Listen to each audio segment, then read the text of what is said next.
My name is Pavel Sergeyevich Zhdanov. In 1973, I graduated from the Leningrad Medical Institute, Faculty of Psychiatry.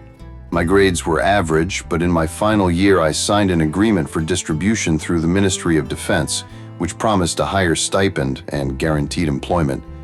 That's how I ended up in one of the closed psychoneurological dispensaries near Vorkuta, more precisely 17 kilometers from it, in a settlement that no longer exists on any map.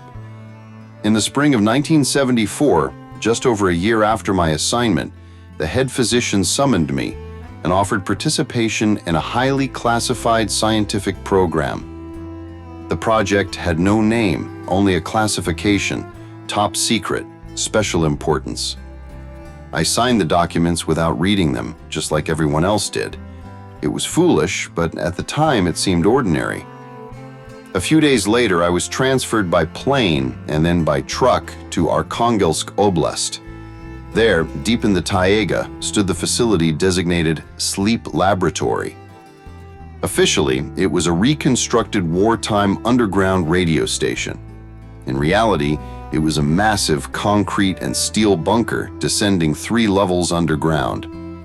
On the surface stood a single-story brick building with antennas and a diesel substation. Inside, corridors, surveillance cameras, heavy airtight doors, cold air, the constant hum of ventilation, red emergency lights. No communication with the outside world, no windows, no time of day. We existed outside of reality, outside of time.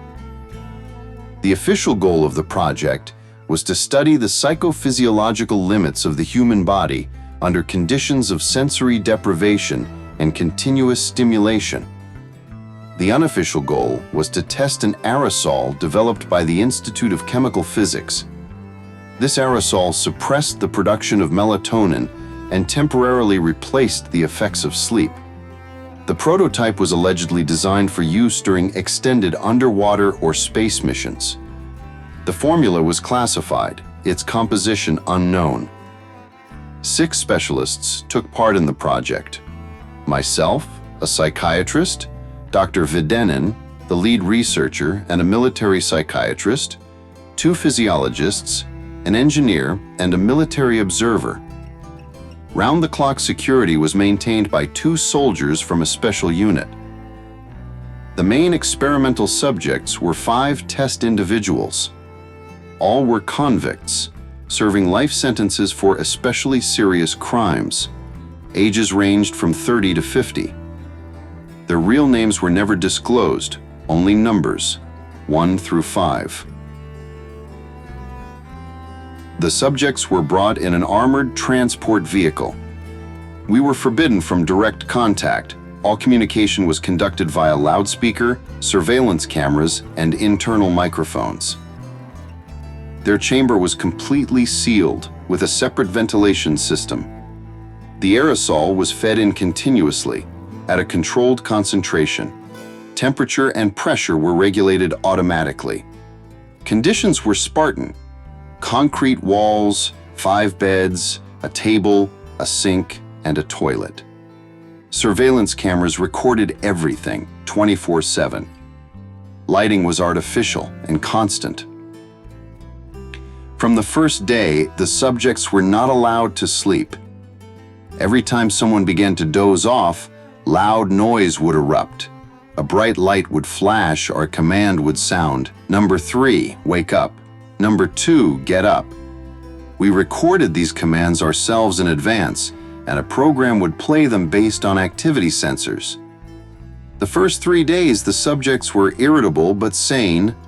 One made playing cards from scraps of paper, another was drawing. They asked for cigarettes, demanded better food. They were aggressive but manageable. Occasionally, they argued among themselves. By the 4th day, subject number 2 began to show signs of disturbance. He complained about noises in the ventilation, said, "Someone's in there." He stopped eating, sat in the corner hugging his knees. By the 6th day, subject number 4 began banging his head against the concrete wall. He screamed that the sound was crawling into his skull, that everything lies, everything is fake. We conducted an urgent inspection of the equipment. Everything was functioning normally. When he was briefly transferred to the airlock chamber for a medical checkup, we recorded intense tremors, tachycardia, and pupils unresponsive to light. He begged to sleep. "Please, I'll do anything, just let me sleep." We couldn't. The military reminded us of a clause in our contract. The experiment cannot be interrupted on personal initiative of the staff. By the 7th day, behavior changed drastically. One subject, number 5, began silently slicing the skin on his forearm, without emotion, as if testing whether he could still feel pain. Then he pulled out a vein, stretched it, and stared at it like a wire. We were shocked. Dr. Viedenin demanded the experiment be stopped. He said, "This isn't science, this is a torture experiment." His opinion was ignored. The project headquarters insisted we were observing predictable stages of neuropsychological breakdown. By the 9th day, the chamber descended into chaos. Feces, blood, trash. They stopped eating. Number 3 talked to himself, whispering, staring at the corner. When we boosted the recording, a second voice was heard in the background. Hoarse, muffled. It didn't match any of the prisoners' voices. The engineer claimed it could be acoustic resonance from the ventilation, but I wasn't sure.